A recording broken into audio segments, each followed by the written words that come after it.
보통 남자분들이 이게 군대 갔다 온 이야기 천차만별이잖아요. 다 각별하고 다 애절하고 그렇습니다. 여자분들이 아이 낳은 이야기 다 달라요. 그래, 학교 같은 데 보면 많은 아이들이 이렇게 있어서 다 잘 낳고 다 잘 크고 이렇게 똑같이 커온 것 같은데, 여자분들에 모여서 아이 낳고 어떻게 낳아서 어떻게 키웠고 어떤 일이 있었고 보면 사연이 엄청 다르죠. 마찬가지로 우리에게 오신 예수 그리스도의 사연도 만만치가 않잖아요. 우리 저희 옛날에 훈련 가면 이제 포럼 하잖아요, 저녁에. 그러면 뭐 그리스도 만난 그 사연 어마어마하잖아요. 밤을 새도 부족해요, 사실. 그렇죠. 저도 사실은 이제 그리스도 만난 그 시간표가 저도 평범하겠죠. 다락방 내에서 구원받은 사람에게 평범하겠지만 여러분에게 다 풀 수가 없어요. 왜냐하면 이거 감정 발휘할 필요는 없잖아요. 왜냐하면 이 메시지가 필요한 사람들에게만 전달하면 되는 거지. 내가 이렇게까지 힘들었네 이런 게 뭐가 중요하겠습니까? 하나도 안 중요하죠. 오직 예수가 그리스도의 영광, 그리스도의 영광만 중요하지, 제가 얼마나 우여곡절 끝에 그건 중요하지 않아요. 그러나 하나님께서 왜 이런 일을 겪게 하셨냐? 이런 우여곡절 끝에 오는 메시지가 필요한 사람들이 전도 현장에 있다는 거잖아요. 우리가 사람을 살릴 때만 그 메시지와 사연이 필요하죠, 사실. 그러니까 사실 제가 모든 말씀을 다 드리지는 않아요. 그것도 들어봤자 또 약간 영화 같기도 하고 드라마 같기도 해서 이렇게 사실은 현실감이 별로 없기도 하고요.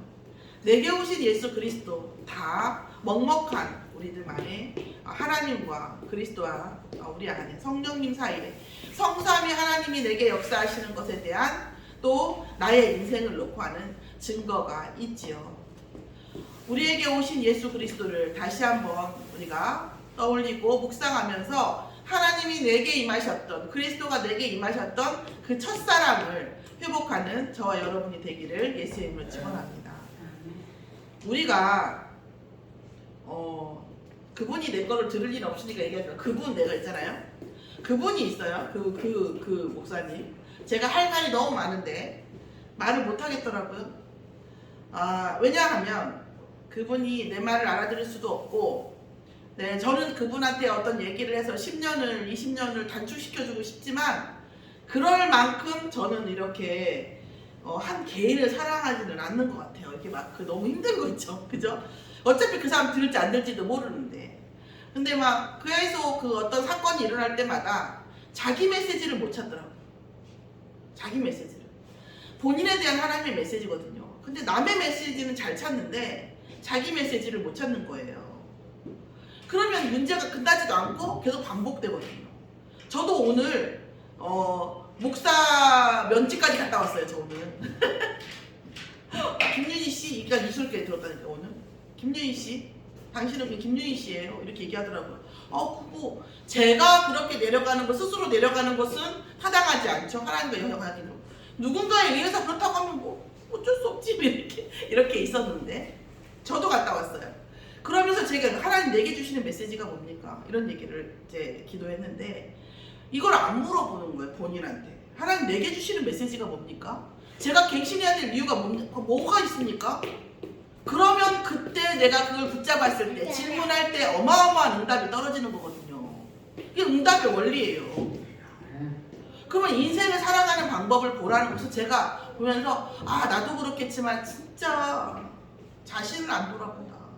아니, 율법으로 치려고 하는 얘기가 아니에요. 나는 그분이 그렇게 살아도 구원받았고 그렇게 살아도 하나님 인도를 하시겠죠. 죽이진 않겠지. 그런데 문제는 뭐냐, 그 양반이 응답을 못 받을 거고, 또한 응답이 겁나 미뤄질 거 생각하니까 답답하긴 하더라고요. 그런데 제가 성도도 아니고 복음 다 알고 목사 안수까지 받은 사람한테 그리고 자기 메시지를 돌아보려고 하는 사람한테 무슨 말을 하겠어요. 그런 용기는 없어요. 아직 이제 늙어가지고 이제 옛날에는 물불 안 가리고 했는데 지금은 그런 용기도 없고 전 사람도 없어요. 성도, 그쵸, 불신자, 현장 사랑하기도 사랑이 부족해요. 그러니까 한단 말이에요. 그러니까 그때 당시에 뭐 거기서 이제 나와서 다른 데로 가기로 했다고 했는데 오늘 캠프 가봤더니 안 나왔더라고. 그래서 그래도 안부는 해야지. 순천대학교 같이 다녔잖아요. 그래서 전화했더니 거기도 안 되고 거기도 안 됐대. 그럼 지금 거처도 없거든요. 이런 상황인 거예요. 그러면 이런 상황이면 더 말 못해요. 더 말 못해요. 왜냐하면 제가 세상을 살아가는 방식은 이래요. 물론 이제 장로님도 그런 부분이 있어서 사실 이제까지 이렇게 한 부분이 있지만, 내가 어떤 사람에게 무슨 말을 할 때에는 내가 이 사람의 이 부분에 대한 n분의 1에 내가 뭔가 감당해 줄 때 뭔가 얘기를 할 수 있잖아요. 사실 감당 하나도 못하고 있는데 내가 막 감당을 못할 것 같으면 얘기를 하지 말고 기도만 해줘야 돼요. 사실 듣는 사람 짜증나요. 우리도 문제 있을 때 겪어봤잖아요. 지나가면서 과정이요. 기도하면 돼. 예수가 그리스도가 답이요. 이래도 그리스도 저래도 짜증나죠. 아니 맞는 말인데. 그러니까 저는 이제 그런 걸 내가 n분의 1을 감당할 것도 없고 하니까 기도해 줄 뿐인데, 또다시 보면서 그분을 생각하면서 다시 그러니까 그분 문제까지 정말 사단이 정말 다차원적으로 1차원, 2차원, 3차원적으로 저한테 계속 질문하는 거예요. 너는 누구냐? 너는 너가 누구냐? 네가 왜 여기 있냐? 네가 뭐 하는 사람이냐? 너는 어디를 향해서 가냐? 너는 정체가 누구냐? 이런 얘기를 사단이 계속 물어봐요. 그러면서 제가 하나님 바라보고, 하나님 저는 누굽니까? 하나님 저는 왜 이 얘기를 듣고 있습니까? 하나님 제가 원하는 게 뭡니까? 하나님 제가 저한테 어떤 사심이 있습니까? 하나님 제가 생각하는 전도라는 게 뭡니까? 하나님 내가 왜 전도해야 됩니까? 막 이런 물부터 저도 막 본질적인 질문을 다시 시작하는 거예요. 저도 하게 하시다. 순간 막 2시간 내에 막 계속 하게 하시는 거예요. 그러고 나서 제가 이 서론을 보니까 이 주일날 보는 것과 또 다른 느낌으로 보여져서 그래요. 내가 복음이 있다고 한다면, 아니 솔직히 말해서 세상도 나는 놈들은, 세상도 잘난 사람들은 복음 없어도 이 생각을 해요. 나는 무엇에 의지해서 생각하는가? 나는 어떤 거 중심의 사람인가라는 거예요. 나는 감정 중심의 사람인가? 나는 육신 중심의 사람인가? 나는 정신 중심의 사람인가? 나는 영적인 것 중심의 사람인가에 대한 내 문제, 아니 그렇다고 그걸 막 나는 그 감정 중심의 사람이 어쩔거요, 어떠겠다고 이런 얘기가 아니라, 하나님 나는 감정 중심의 사람이네요. 하나님 나는 육신의 이번 부분을 떠날 수가 없네요. 저도 있거든요. 이런 부분들에 대한 하나님과 고백을, 소통을 할 필요가 있다는 얘기예요. 저한테는 얘기 안 하셔도 되고, 남편한테 얘기 안 해도 되고, 아내한테 얘기 안 해도 돼요. 하나님하고는, 하나님 이런 면을 보면 저는 감정 중심인 것 같아요. 제가 이래도 될까요? 이렇게 질문만 해도 하나님은 어여삐 여기사 응답하시거든요. 그러면서 우리가 뭐예요? 복음적 성숙으로 하는 거거든요. 그러면서 다른 사람을 보면 제가 감정 중심이구나 지금. 그래서 저런 말을 하는구나. 이런 것들이 이해가 되는 거거든요. 정말 내가 인생을 무엇 중심으로 살아가는지, 이게 우리 기도할 필요가 있다. 다시 말씀드리지만 율법으로 치겠다는 얘기가 아니라, 뭘 다 잘못됐다는 얘기가 아니라, 하나님께 어떤 상황마다 하나님 저는 지금 뭐 중심의 사람이에요? 저는 왜 이게 화가 날까요? 하나님 저는 이게 뭐가 있을까요? 저는 그 얘기 들었어요. 그런 얘기 들어서 하나님, 제가 물어봤어요. 하나님 저 화 났나요? 하나님 저 지금 분노하고 있나요? 분노는 아닌 것 같은데 뭔가 쎄한 감정이 있어요. 이 쎄한 감정의 정체가 뭐예요? 물어봤어요. 이러면 뭐죠? 하나님 저는 지금 어떤 사람입니까? 그리고 하나님 제가 지금 어떤 사람이길 원합니까? 하나님 적어도 사단이 원하는 사람이 되지 않게 인도해 주십시오. 기도하는 거죠. 왜요? 말은 이렇게 하지만 사실 우리는 감정일 때 많고, 육신일 때도 많고, 정신일 때도 있어요. 그런데 어떤 상황마다 우리가 하는 거죠. 이런 것들을 정말 세상을 지배하는 사람들. 그래서 여러분, 제가 조금 뜬금없는 얘기를 해보면, 재벌, 그러니까 그 대기업 이렇게 지도자들 있잖아요.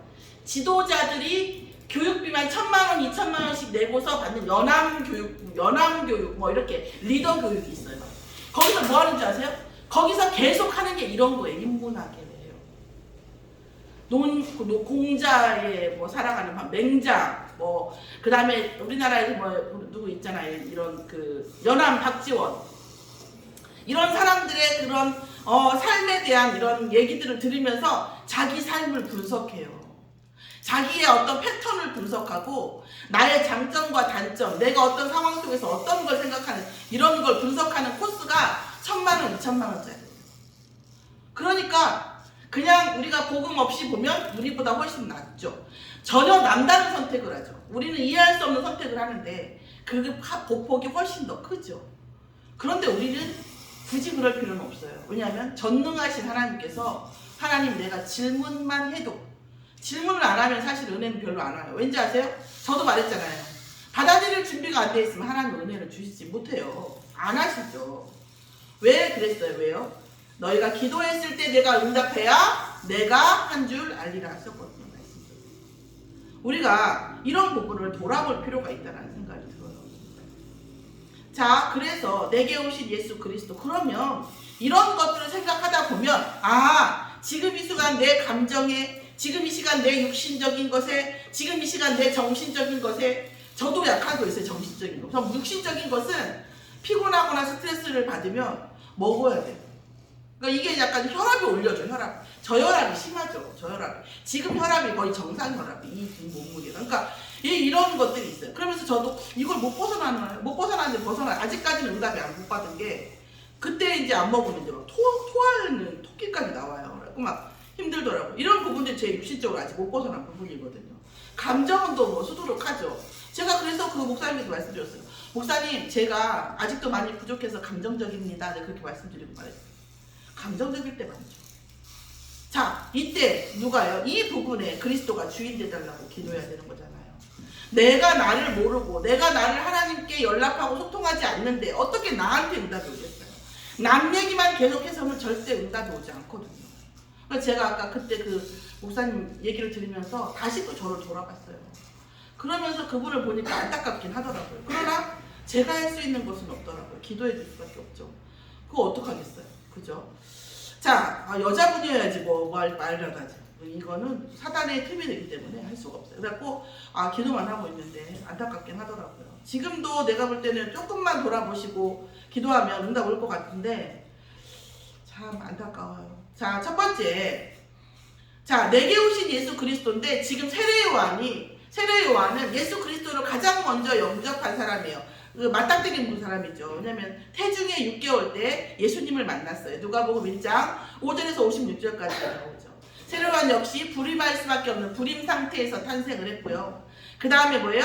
예수 그리스도의 길을 예비하는 마지막 선지자. 그래서 예수님께서 뭐라고 하셨냐면은 사람 중에 이보다 큰 자는 없다고 말씀하셨습니다. 세례 요한은 그런 사람이에요. 그래서 결국 세례 요한은 누구보다도 세례 요한과 세례 요한의 부모, 그 다음 사가랴와 엘리사벳은 가장 잘 알아요. 왜 성령으로 잉태한다는 게 어떤 것인지를 이미 체험했죠. 자, 그럼 이 세례 요한이 말하고 싶은, 세례 요한이 주의 길을 예비하라, 천국이 가까웠다. 이 천국이라고 하는 것은 죽은 천국이 아니죠. 살아있는 천국이에요.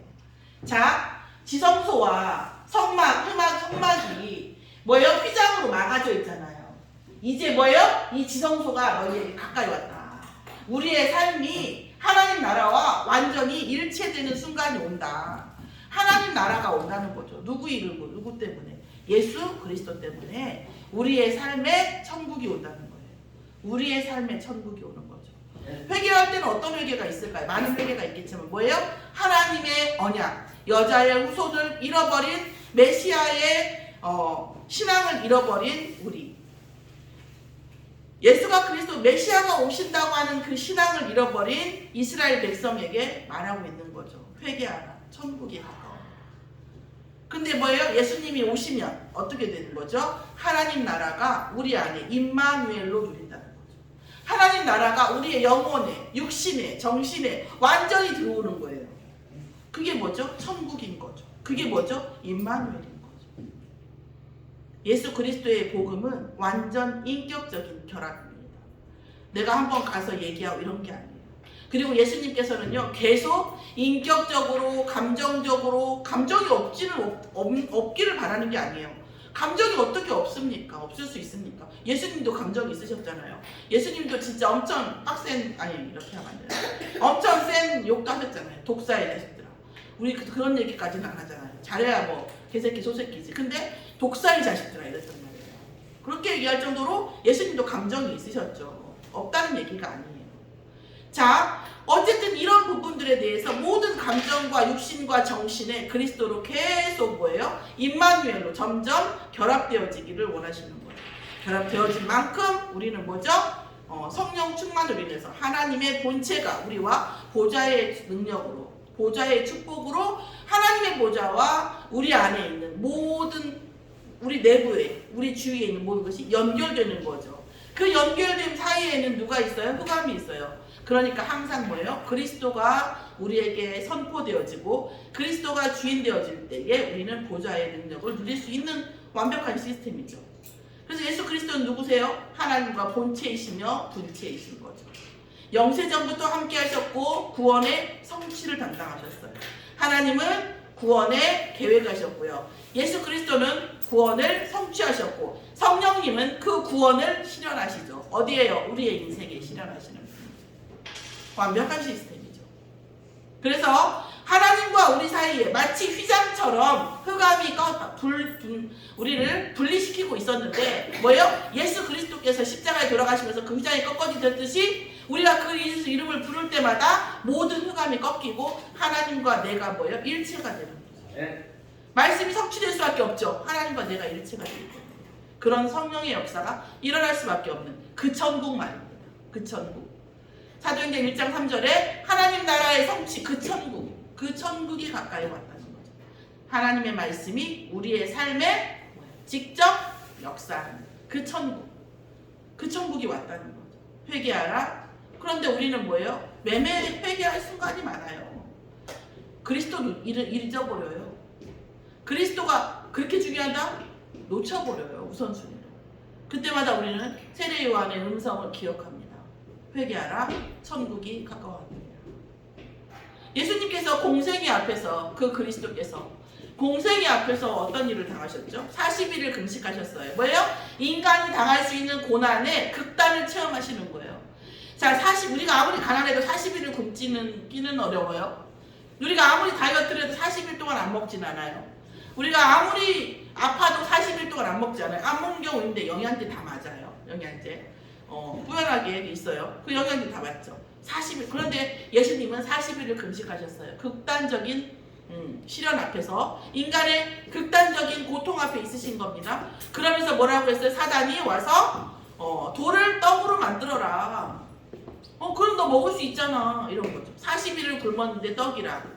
얼마나 사실은 우리가 예수님이니까 괜찮겠지. 우리가 그 입장이 된다고 생각하면 얼마나 절실한 시험입니까? 극도로 배가 고픈데 떡으로. 그런데 뭐라고 했어요? 예수님께서 떡 대신 사람은 떡으로 살 것이 아니라 뭐예요? 하나님의 말씀으로 산다는 거예요. 떡을 먹어서 우리가 생명이 연장될 것 같으면 떡만 먹으면 되는데 아니라고 과학도 말하고 있잖아요. 아니라고. 그죠? 영혼이 떠나가야 죽는 거지 밥을 안 먹어서 죽는 것은 사실 아닌 거죠. 그러면서 뭐라고 했어요? 뛰어내려봐라. 네가 뛰어내리면은 천사가 수종들 거고 모든 사람이 다 네가 하나님의 아들인 걸 알 거 아니야. 증명해. 이런 얘기인 거죠. 그런데요, 하나님을 시험하지 말고 이 하나님이 하나님이신 것, 예수가 그리스도이신 것을 증명하는 것은 누구의 방법대로? 하나님의 방법대로. 내가 뛰어내려가지고 예수님이라 할지라도 내가 뛰어내려서 나의 이런 날 하나님 살아계시지? 이런 내 중심이 아니라 하나님의 방법대로 하나님을 증명하는 거지. 내가 뛰어내려가지고 막 하나님을 시험해갖고 봐봐요. 아니, 내 방법대로 하나님을 증명하는 것이 아니라는 것이에요. 예수님의 본체이시며 분체이신 분도 이렇게 하신다는 거죠. 그러면서 뭐라고 했어요? 야, 그 마귀 대단하지 않아요? 예수님한테.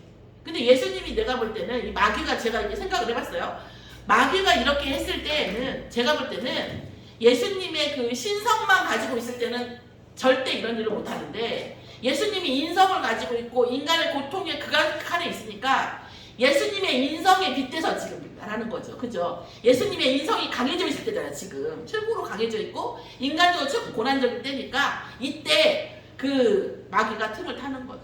그러면서 뭐래요? 마귀를 경배하면 세상의 모든 것을 다 너한테 내가 그냥 어렵게 십자가 뭐 갈 것도 없이 그냥 줄게 이런 얘기잖아요. 내가 너한테 너의 고난을 피하게 해주고 내가 다 줄게 이런 얘기잖아요. 그런데 뭐라고 했어요? 아 그렇지 할때 내가 고난 십자가를 할지라도 오직 하나님과 경배하고 하나님이 주시는 권세 하늘과 땅의 권세를 받겠다라고 고백하는 거죠.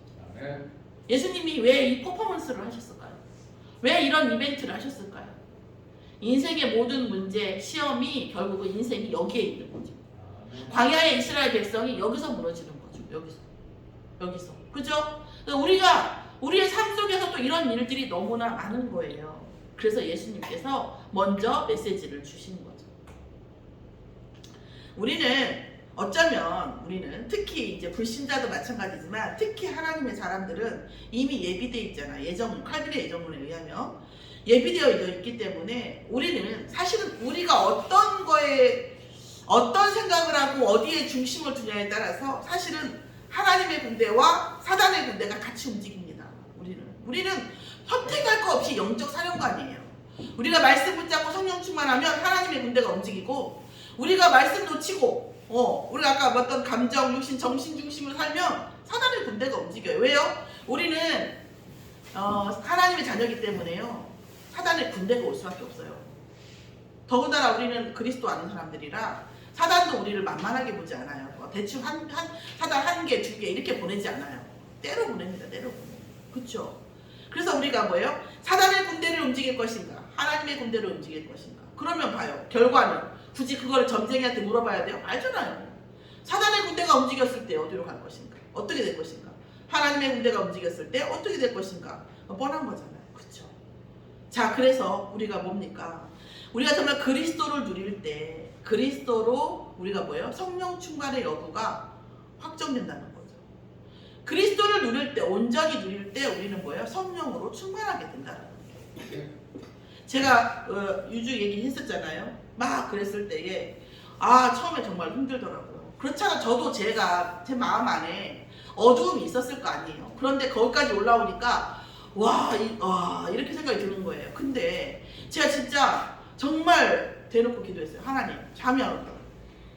제가 지금 이 수면이 지금 굉장히 불규칙해요. 근데 잠이 안 오는 거예요. 그런데 하나님께서 저에게 은혜를 주시는데 뭐라고 하냐면 참 기묘한 은혜를 주시더라고요. 뭐냐면 그렇든 저렇든 너는 하나님의 자녀고 유주도 하나님의 자녀고 그렇든 저렇든 하나님은 하나님의 일에 시간표를 가지고 가신다는 거예요. 뜬금없죠. 근데 있잖아요. 그 은혜가 오니까 내 마음이 다시 강건해지는 거예요. 그 다음부터는 어떤 행동을 해도 내가 그래서 이렇게 되는 거예요. 사단이 그렇구나. 근데 유주한테 이게 사단이 유주를 사랑 못 받게 하려고 엄청 속이네. 비명을 지르고 펄딱펄딱 뛰고 그러면 누가 유주를 사랑하겠어. 사랑하고 싶은데 사랑할 수가 없지. 사단이 속이네요. 사단을 정확하게 얘기해주세요. 계속 사단을 얘기해줘요. 이거는 과연 사단이 속이는 걸까? 하나님이 은혜를 주시는 걸까? 얘기를. 다이렉트 이제 가는 거예요. 오늘도 화장실에서 화장실 아까 얘기했지만 왜 예배드려야 돼? 우리가 그리스도를 못 누리면 사단이 힘이 세죠. 그리스도를 예배드리지 않으면 사단이 세지는데 이 사단은 아무리 세도 예수 그리스도를 예배드리면 바로 도망가. 얼음 돼. 그런데 그 얼음이 어떻게 돼요? 풀려요. 아직은 말세가 안 돼서. 그죠? 예수님 재료 얼음이 시간이 지나면 풀린다니까. 그러면서 계속 인격적으로 얘기를 하게 되는 거예요. 그래서 제가 과외하는 6학년 아이한테 물어봤어요. 여자아이한테. 근데 지금 오늘 미국 갔는데 야 우리 그 아이가 이렇게 하는데 내 어떻게 했으면 좋겠니? 하고 제가 기도하고 물어봐요.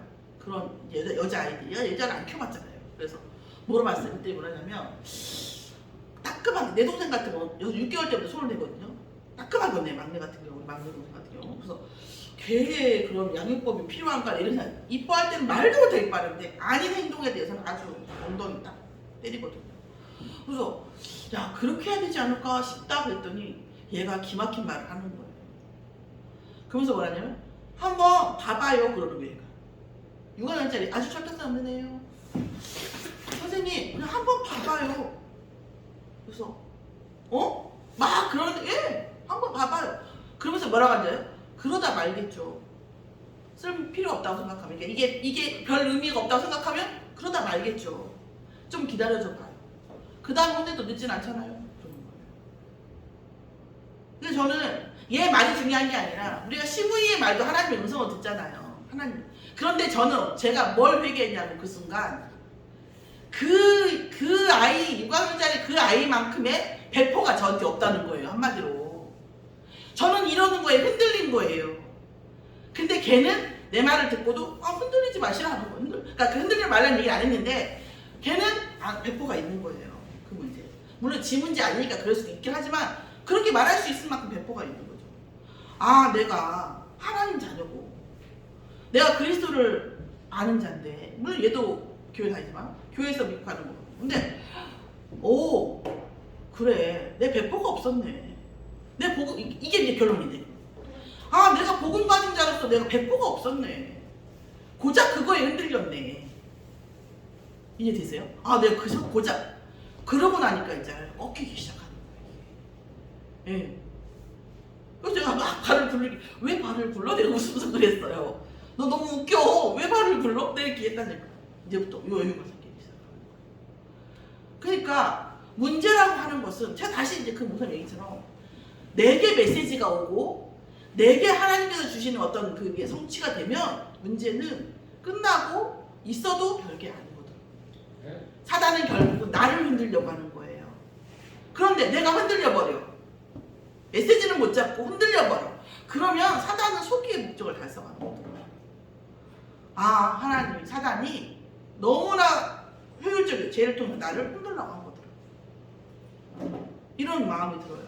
오늘 우리가 정말 그리스도로 충만하다는 게 뭡니까? 라고 질문할 필요가 있고 지금 나를 따라다니는 군대의 정체성을 확인해야 돼요.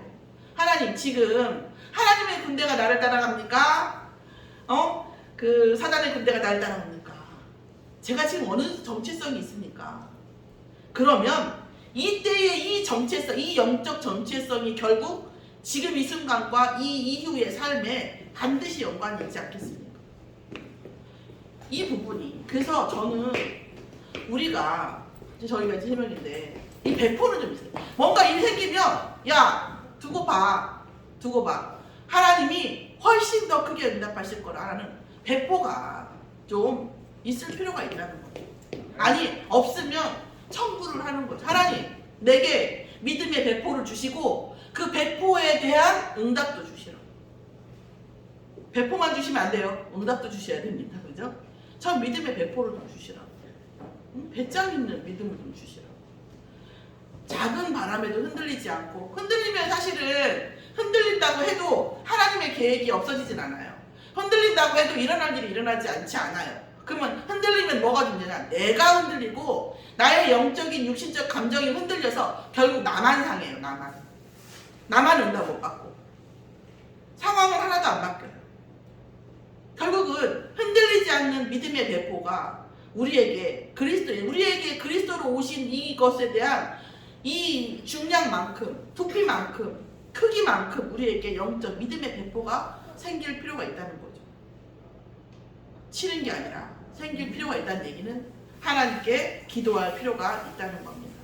그리고 하나님은 반드시 그 사이즈만큼 응답의 사이즈도 똑같이 비례적으로 우리에게 응답하실 줄 믿습니다. 우리에게 오신 예수 그리스도를 항상 사무치는 얘기예요. 내게 어떤 상황에 예수 그리스도가 오셨는지, 그리고 그 그리스도를 통해서 우리가 어떤 응답을 받았는지, 또한 이 그리스도께서 우리를 통해서 어떤 인생을 살게 하실지, 현장을 살리고 나를 살리고 가문을 살리고 많은 사람을 살리게 하실 겁니다. 그러나 저는 쎄한 생각도 들어요. 정말 내 자녀라 할지라도 진짜 언약 못 붙자면 응답 받겠나? 이런 마음이 들어요. 남의 자녀 생각할 것도 없이 제 자녀를 놓고 봐도 하나님 정말 언약 잡은 자에게 응답을 주시는 건데, 하나님 정말 그리스도가 십자가에서 돌아가시고 부활한 말세 시대에 적어도 사무엘은 그렇게 기도 하나가 땅에 떨어지지 않았다고 했는데 자녀를 언약에 심지 못했거든요. 저희는 그리스도가 왔다 가신 세대 아닙니까? 하나님 저희들 자녀에게, 정말 중직자의 자녀와 교육자의 자녀에게 예수가 그리스도이신 것이 얼마나 하늘과 땅의 큰 권세인지, 그리스도를 통해서 어떤 일을 하시기 원하는지 관심 가지고 언약을 붙잡으려고 하는 진짜 하나님 앞에 충심을 갖게 해달라고 이번 크리스마스 때는 정말 진지하게 기도하게 되더라고요. 하나님께서 많은 사건과 걸 통해서 내 인생에 주시는 언약의 여정을 또 내년에 또 하실 일들을 보여주는 또 송구 영신, 연말 연시인데요. 연말 연시가 되기를 예수의 이름으로 축원합니다. 하나님 감사를 드립니다. 우리에게 오셔주신 예수 그리스도, 우리가 그리스도를 알게 하신 하나님의 시간표, 또한 그리스도 속에서 많은 것을 응답받게 하시고 또한 많은 현장을 살리게 하시는 그 모든 여정을 찬양합니다. 이 모든 여정 속에서 하나님이 마음을 시원케 하는 중직자와 교역자로 이 교회가 되어질 수 있도록 역사하여 주시옵소서. 참으로 237을 살리고 참으로 5천 종족에게 복음을 전파되어지는 때에 아버지 중추적인 역할을 하는 순천선교회가 되어지게 역사하여 주시옵소서. 감사드리며 예수 그리스도의 이름으로 기도드렸사옵나이다. 아멘.